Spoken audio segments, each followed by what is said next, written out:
चलो A17 को continue करते, अपन लोग देख लेते हैं एडिशनल प्रिंसिपल्स। क्या था पहले प्रिंसिपल कि आपने जो सेगमेंट्स आइडेंटिफाई करे अगर उसके अंदर 75% रेवेन्यू, सर हाँ सर 75% का वो बैलेंस शीट फॉर्मेट में समझाओ सर। हाँ डायग्राम एक निकाल। मिनट कौन बोल रहा? श्रीहरि। श्रीहरि, ठीक है ओके। रुको पहले एक मिनट रुको। एडिशनल प्रिंसिपल में बोला था आप लोगों को कि अगर आपने जो सेगमेंट्स को आइडेंटिफाई करे वो सेगमेंट्स के अंदर अगर 75% भी टोटल रेवेन्यू नहीं बैठ रहा है तो आपको एडिशनल सेगमेंट्स को आइडेंटिफाई करना पड़ेगा। Point number 1। पॉइंट नंबर 2, पिछले बार जो रिपोर्टेबल सेगमेंट थे क्योंकि वो 10% का क्राइटेरिया मीट कर रहे थे और ये साल वो 10% का क्राइटेरिया नहीं मीट कर रहे, तो क्या ये साल भी वो रिपोर्टेबल रहेंगे क्या? हाउ कोई भी सेगमेंट कमित कमी मिनिमम 2 इयर्स तक के रिपोर्टेबल सेगमेंट रहता है। ठीक है, कोई भी सेगमेंट जो पिछले बार रिपोर्टेबल नहीं था और ये बार रिपोर्टेबल आ गया क्योंकि वो 10% और मोर का क्राइटेरिया मीट कर रहा है।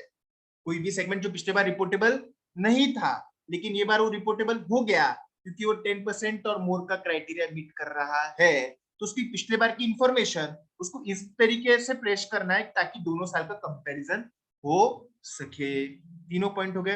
पॉइंट नंबर 4, पॉइंट नंबर 4 ये बोलता है कि भले ही कोई सेगमेंट 10% का क्राइटेरिया मीट नहीं करता होगा, स्टिल मैनेजमेंट को अगर लगता है कि उनको उनका इंटरेस्ट एरिया है तो वो उसको रिपोर्टेबल सेगमेंट बना सकते हैं। चारों पॉइंट आप लोगों के सामने। पहला 75% क्राइटेरिया है कि आपने जो आइडेंटिफाई करा उसने मिनिमम 75% रेवेन्यू को कवर करना चाहिए, नहीं है तो आपको ऐड करना पड़ेगा। दूसरा बोलता है 2 साल के तक के रिपोर्टेबल सेगमेंट रहना चाहिए। तीसरा बोलता है ये बार रिपोर्टेबल और पिछले बार कोई सेगमेंट रिपोर्टेबल नहीं था तो पिछले बार की इंफॉर्मेशन को आपको रीस्टेट करना पड़ेगा, इस तरीके से पेश करना पड़ेगा बैलेंस शीट में कि दोनों साल का कंपैरिजन हो सके। पॉइंट नंबर 4 ये बोलता है कि मैनेजमेंट चाहे तो जिसको भी वो चाहे रिपोर्टेबल सेगमेंट बना सकता है। ठीक है, जो सेगमेंट रिपोर्टेबल नहीं है उनको अनएलोकेटेड रिकंसिलिएटिंग आइटम मतलब क्या है? बचा कुचा माल टोटल के अंदर जैसे टोटल टैली होती है तो अपन डालते ना बचा हुआ इधर करंट में डाल दो, बचा हुआ जो भी है उसको अनएलोकेटेड करके रखना है, मतलब उसको अलग से पेश करना नहीं है। जो भी बचा कुचा मालूम सबको एक करके बचे कुचे जो सेगमेंट है जो रिपोर्टेबल करके आइडेंटिफाई नहीं हुए उनको सबको एक करके रिकंसिलिएटिंग आइटम में डाल देते हैं, मतलब अलग से पेश करने की जरूरत नहीं है। आगे बढ़ते, मैं एक एग्जांपल देता आपको इस सब बातों के लिए। देखो क्या क्या कंडीशन ये लोग बोलते हैं। 2 मिनट समय दो सिर्फ। गोइंग अहेड, मेरे पास में सेगमेंट्स है ए बी सी डी और ई। ठीक है, सेगमेंट के रेवेन्यू के बारे में ही क्वेश्चन था। इसका सेगमेंट का रेवेन्यू है, हाँ आर ई भी लिख देता, रिजल्ट नहीं। इसका रेवेन्यू है 750, इसका रेवेन्यू है 700, इसका रेवेन्यू है 600, इसका रेवेन्यू है 500 और इसका रेवेन्यू अगेन कितना है 550। ठीक है, तो पहले क्या करना आप लोगों ने निकाल लेना है टोटल। अब सर ये जो रेवेन्यू है, ये जो रेवेन्यू आया हुआ है ये किस तरीके से आया हुआ है रेवेन्यू? ये जो रेवेन्यू आया हुआ है it is total of both the types of revenue. Both the types of revenue मतलब क्या? Both the types of revenue का मतलब ये है कि देखो सेगमेंट के रेवेन्यू दो तरीके से होते हैं। कैसे होते हैं दो तरीके से रेवेन्यू? एक तो बाहर माल बेच के प्लस आप लोगों का एक सेगमेंट से दूसरे सेगमेंट में ट्रांसफर करने से भी रेवेन्यू होता है। तो यहाँ पे जो रेवेन्यू बता रहा मैं ये दोनों रेवेन्यू को अभी के लिए अपन ने पकड़ लिया, सिंप्लिसिटी के लिए अपन ने दोनों को पकड़ लिया। ठीक है, यहाँ पे टोटल आ रही 3100। ठीक है, अब 3100 तो आ गई टोटल। अब आगे कैसा करने का? उन्होंने क्या बोला कि आपको सेगमेंट आइडेंटिफाई करना है कहां तक के कि 75% of the total revenue, 75% of the total revenue आप लोगों को मिलना चाहिए। मैंने जो सेगमेंट्स आइडेंटिफाई करे थे वो कौन से थे? वो थे बी और सी। बी और सी का कंबाइंड रेवेन्यू कितना हो रहा कौन बताएगा? यस, बी और सी का कंबाइंड रेवेन्यू कितना हो रहा? 1300। ठीक है, अब क्या बोला था उसने कि 75% और मोर बैठना चाहिए टोटल रेवेन्यू का। 3100 का 75% होता 2325। 2325 क्या 1300 ज्यादा है 2325 से? नहीं। तो फिर क्या करना पड़ेगा बताओ? तो क्वेश्चन समझा कि आपको अब क्या करना पड़ेगा बताओ? सेगमेंट रेवेन्यू कितना कवर होना चाहिए? बोले 75% टोटल रेवेन्यू। यहाँ पे कवर हो रहा है कि नहीं? फिर क्या करना?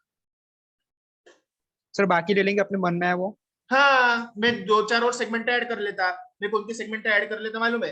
एक डी भी ऐड कर लेता और एक ई भी ऐड कर लेता, 1050 इसमें ऐड कर लेता, तो 2350 हो जाएगा। मतलब मेरे को खुद से मैनेजमेंट को 2 सेगमेंट ऐड करना पड़ेंगे रिपोर्टेबल करके, भले ही वो रिपोर्टेबल नहीं थे तो भी मुझे करना पड़ेंगे। क्यों? क्योंकि 75% क्राइटेरिया में आना जरूरी है। उनका बोलने का मतलब ये है कि आप ज्यादा से ज्यादा सेगमेंट बनाओ, उससे अच्छा रहेंगे। ठीक है, सर समझे कि श्रीहरि आपको? सर बोलो। सर 10% के हिसाब से देखे तो सबकी सबका आना चाहिए ना फिर रिपोर्टिंग वैसे। अगर नहीं आते थे तो बोल रहा मैं दर्शन, अगर वो आइडेंटिफाइबल नहीं रहते थे तो मैं बोल रहा। A B C D E आपको दिख रहा, बीच में और 25-30 छोटे मोटे सेगमेंट पड़े हुए, ठीक है, तो मैं इसके लिए बोल रहा हूँ। वो आपको बराबर है कि 10% के क्राइटेरिया में तो सभी यहाँ पे रिपोर्टेबल बढ़ जा रहे हैं, लेकिन बेटा मैंने क्या बोला, सिर्फ बी और सी आइडेंटिफाई करे थे पहले, ऐसा मत बोलो। ओके हाँ, शेअरी हेच मागत होता का तू? Yes sir.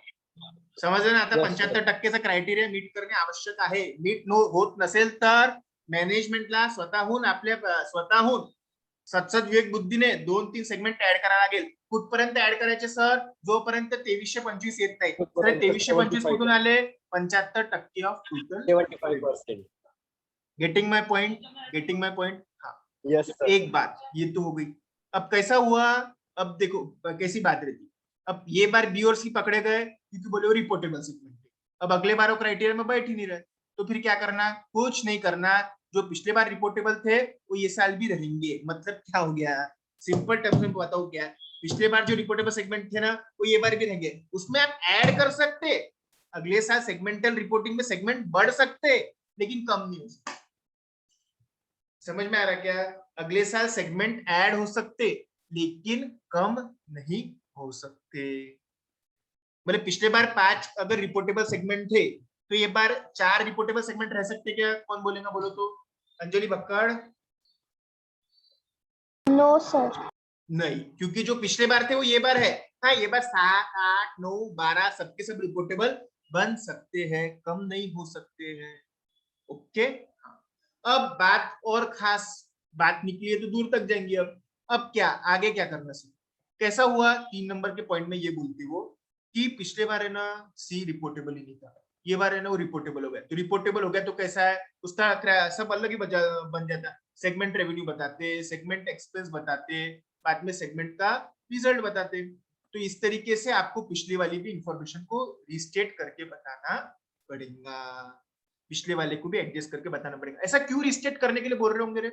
या फिर आप कोई भी बैलेंस शीट पीएनएल देखो, ऐसे पेपर के अंदर रिजल्ट आते हैं लिस्टेड कंपनी के, ये साल की इंफॉर्मेशन, पिछले साल की इंफॉर्मेशन, ये साल की इंफॉर्मेशन, पिछले साल की इंफॉर्मेशन। ऐसा क्यों रहता होगा? ये सेमी बड़ी कंपैरिजन Comparison. करने के लिए। कंपैरिजन के लिए।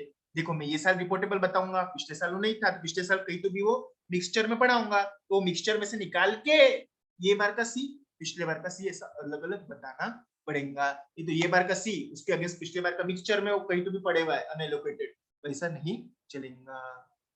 यूजर्स ऑफ फाइनेंशियल स्टेटमेंट को समझना चाहिए ना, वो लेमैन है, उसको क्या समझता तुम्हारा सेगमेंट क्या रहता? तो ओके, ठीक है। इसके अलावा भी मैनेजमेंट को लगता नहीं हमको ई को सेगमेंट रिपोर्टिंग में लेना चाहिए, हमको इसको लेना ही चाहिए, लेना ही चाहिए और लेना ही चाहिए, भले वो कोई भी क्राइटेरिया मिले या ना मिले, तो मैनेजमेंट को बना सकते। Getting my point? तो ये चारों पॉइंटों की वकालत मैंने कर ली होगी। ठीक है, any question, any queries in this regard? बोलो, किसी को कोई डाउट? किंतु परंतु बोलो। ठीक, डिस्क्लोजर्स क्या करना पड़ते सेगमेंट के लिए? Segment revenue from external customer, बाहर से कितना रेवेन्यू है, अंदर से कितना रेवेन्यू है। बाहर मतलब जो सेगमेंट इंटर सेगमेंट नहीं है, बाहर से, ठीक है। सेगमेंट का रेवेन्यू, इंटरनल एक्सटर्नल, सेगमेंट का result, carrying amount of segment assets मतलब उनकी बुक के अंदर वैल्यू कितनी है, सेगमेंट की liabilities, cost incurred to acquire segment assets, tangible, intangible, depreciation expenses, non-cash expenses other than depreciation and amortization, reconciliation of revenue, results, assets and liabilities, ये आपको disclosure करना पड़ता है। ठीक है, ओके, कुछ नहीं है। रेवेन्यू दो, इंटरनल एक्सटर्नल, उसके बाद में सेगमेंट का रिजल्ट मतलब सेगमेंट के एक्सपेंस भी आ गए, सेगमेंट के एसेट, सेगमेंट की लायबिलिटी और एसेट्स रिलेटेड कुछ अमाउंट, जैसे एसेट्स का बुक वैल्यू, फिर उसका डेप्रिसिएशन, फिर इंटेंजिबल एसेट होगा तो उसका अमोर्टाइजेशन, डेप्रिसिएशन अमोर्टाइजेशन के अलावा जो खर्चे हैं। आपको मालूम होना चाहिए डेप्रिसिएशन अमोर्टाइजेशन एक नॉन कैश एक्सपेंस है क्योंकि उसके अंदर कैश खर्चा नहीं होता। ठीक है, reconciliation of revenue result assets and liabilities. छोटी सी 2-3 बातें बाकी है अपनी। सेगमेंट एसेट्स, सेगमेंट लायबिलिटीज का अपने वो आता है। सेगमेंट एसेट्स में इनकम टैक्स के एसेट्स नहीं आते, जनरल पर्पस या फिर एचओ के एसेट्स नहीं आते, अपनी जो रिलेटेड एसेट है जो ऑपरेशन के अंदर अपन इस प्रोडक्शन के लिए इस्तेमाल करें उतने ही आते हैं। अरे राम सर का लेक्चर कितने बजे चालू होता है? 7:01 को, 2 को, 3 को? टाइम है क्या? 7:15 7:15 को चालू होता। 5 Yes, मिनट है क्या अपने पास? 5 minute, 5 Yes, minute. sir. 15 minute. Okay okay okay okay.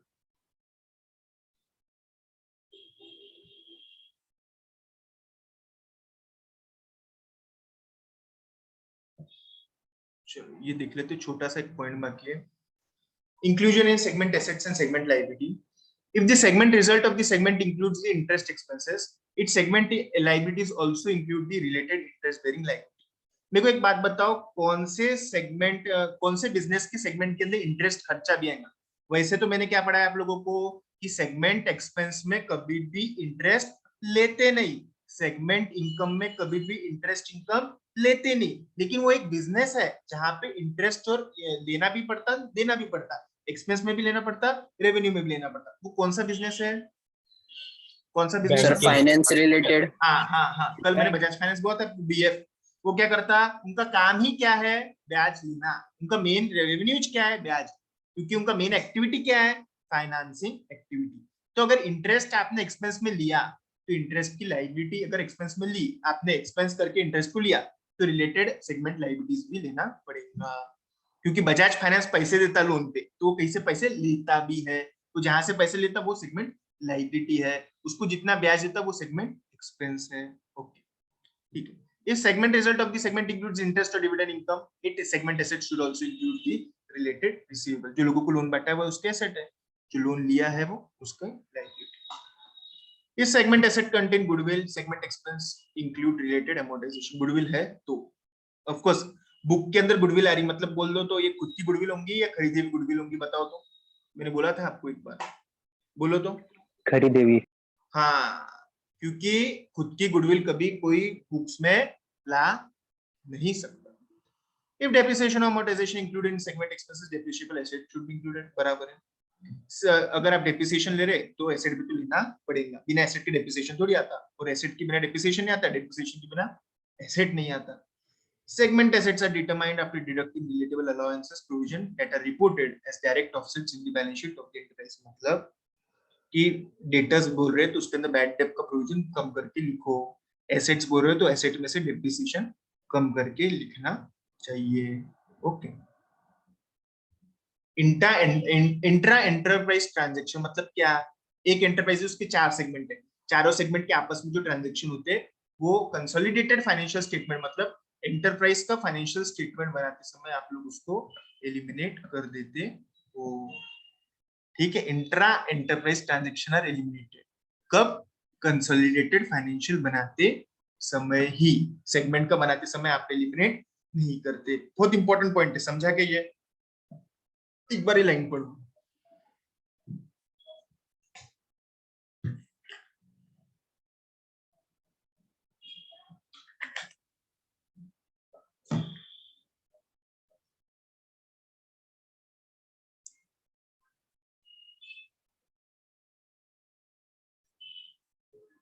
Intra enterprise मतलब एक सेगमेंट का दूसरे सेगमेंट से, लेकिन कंपनी सेम, वो एलिमिनेट कर देते कब? कंसोलिडेटेड फाइनेंशियल स्टेटमेंट बनाते समय। ठीक है। Reportable segment, reportable segment are classified into 2 parts for reporting information. एक तो प्राइमरी रहता है, एक सेकेंडरी रहता है। जैसे मैं प्रोडक्ट के हिसाब से अगर सेगमेंट्स को आइडेंटिफाई करना तो मेरे प्राइमरी सेगमेंट क्या रहेंगे? प्रोडक्ट के हिसाब से, और सेकेंडरी सेगमेंट क्या रहेंगे? ज्योग्राफी के हिसाब से। अगर मैं ज्योग्राफी के हिसाब से प्राइमरी सेगमेंट बना रहा तो सेकेंडरी सेगमेंट बिजनेस के हिसाब से रहेंगे। मैं प्रोडक्ट के हिसाब से क्यों बनाता? क्योंकि risk and return are related to my product, product मेरे लिए ज्यादा प्रीडोमिनेंट है, मैं ज्योग्राफी के हिसाब से क्यों बनाता, क्योंकि मेरा ज्योग्राफी ज्यादा इंपॉर्टेंट है, मेरे लिए दोनों इंपॉर्टेंट है। तो फिर क्या करना, बिजनेस के हिसाब से सेगमेंट बनाना प्राइमरी, और सेकेंडरी सेगमेंट बनाना ज्योग्राफी का के ज्योग्राफिक लोकेशन के हिसाब से। ध्यान में रखो, ज्यादा इंपॉर्टेंट नहीं। मैंने अभी बताया ना आपको कि सेगमेंट का डिस्क्लोजर करते समय आप ऐसा बताते, ये तो क्या है, प्रोडक्ट के हिसाब से आपका प्राइमरी इंफॉर्मेशन था। जब इसके अलावा एक और ज्योग्राफी के हिसाब से भी सब इंफॉर्मेशन को बांटना पड़ता है। समझ में आ रहा है कि मतलब ये प्रोडक्ट के हिसाब से आपने बता दिया, ये हो गई आपका primary segmental reporting. Secondary segmental reporting भी आपको थोड़ी बहुत करना पड़ती है, लेकिन उसमें इंफॉर्मेशन बहुत कम देना पड़ती। सर फिर दोनों दोनों के हिसाब से बनाना के नहीं, प्राइमरी के हिसाब से इंपॉर्टेंट रहता है, सेकेंडरी आप लोगों को सिर्फ थोड़ा बहुत बताना पड़ता है कि कहाँ पे लोकेटेड है प्रोडक्ट, ऐसा वैसा, वो थोड़ी बहुत बातें हैं, ज्यादा इंपॉर्टेंट नहीं है, ध्यान में रखने का भी काम है। ठीक है, अपने लिए काम क्या है, एक तो बिजनेस के हिसाब से बनते या फिर ज्योग्राफी के हिसाब से सेगमेंट बनते हैं। एक बिजनेस के हिसाब से बना प्राइमरी, तो सेकेंडरी ज्योग्राफी रहेगा, प्राइमरी अगर ज्योग्राफी है तो सेकेंडरी आपका बिजनेस रहने वाला है। ठीक है, तो इस तरीके से अपना A17 का डिस्कशन हो गया। सर फिर अब हमने क्या करना, आपका काम अब ये है कि इसके नीचे जो क्वेश्चन दिए हुए, ज्यादा क्वेश्चन है ही नहीं, एक क्वेश्चन मैंने ऑलरेडी कवर कर दिया, बच्चे कुछ क्वेश्चंस आप लोगों को देखने का है। सिर्फ मैं अभी ले रहा क्वेश्चन नंबर, जो कि अच्छा है। मैंने आपको ये बोला था कि सेगमेंट के जब अपन लोग एसेट्स लेते तो उसके अंदर क्या नहीं लेना पड़ता आप लोगों को, क्या नहीं लेना पड़ता, मैंने बोला था इनकम टैक्स के एसेट्स नहीं लेना पड़ते, या फिर एचओ के एसेट्स जो आपके पास में पड़े हैं वो लेना नहीं पड़ते हैं। ओके, देखो मस्त क्वेश्चन है, पूछे हुआ है पेपर में। Mohini limited has 3 segment X, Y, Z. Total assets are 10 crore.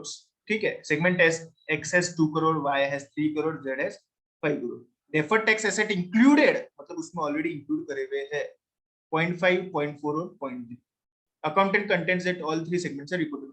पहली बात आपको सेगमेंट के एसेट निकालना पड़ेंगे। सेगमेंट एसेट में से आपको इनकम टैक्स के एसेट को आपको कम करना पड़ेगा। डेफर्ड टैक्स एसेट मतलब एक तरीके का एडवांस टैक्स जो भी रहेगा उसको समझ के चलो अभी के लिए एडवांस टैक्स। ठीक है, एडवांस टैक्स जो हर सेगमेंट में भरे हुआ है, भरा होगा अलग अलग शायद, तो वो आपको कम करना पड़ेगा। तो पहले इसमें से 0.5 कम करो, सॉरी तीनों सेगमेंट के कितने दिए, 2, 3 और 5। 2 में से 0.5 कम करो, 3 में से 0.4 कम करो, और 5 में से 0.3 कम करना है, तो 8.80। अब इसके अंदर 10% आपको किसका लेना पड़ेगा, 8.8 का। 0.88 के ऊपर कितने, 0.88 लाख के ऊपर जो रहेंगे वो सब रिपोर्टेबल रहने वाले हैं। एक्स भी रिपोर्टेबल है, वाई भी रिपोर्टेबल है, जेड भी रिपोर्टेबल है। अकाउंटेंट सही था, सिर्फ उसका क्राइटेरिया मैचिंग का गलत है। वो 10% ऑफ 10 करोड़ कर रहा था, 10 करोड़ का 10% करना है कि नहीं, हर सेगमेंट में से उसके डेफर्ड टैक्स एसेट कम करना है। Getting my point, her segment में से उसके डेफर्ड टैक्स मतलब इनकम टैक्स के रिलेटेड एसेट्स आपको कम करना है। तो हर सेगमेंट में से इनकम टैक्स के एसेट करो, बच्चे में 1.5, 2.6 और 4.7 है। ये कैसे आया, किसी को प्रॉब्लम है, सेगमेंट का asset minus income tax asset, segment asset minus income tax के एसेट को आगे 8.8 का 10% आता 0.88।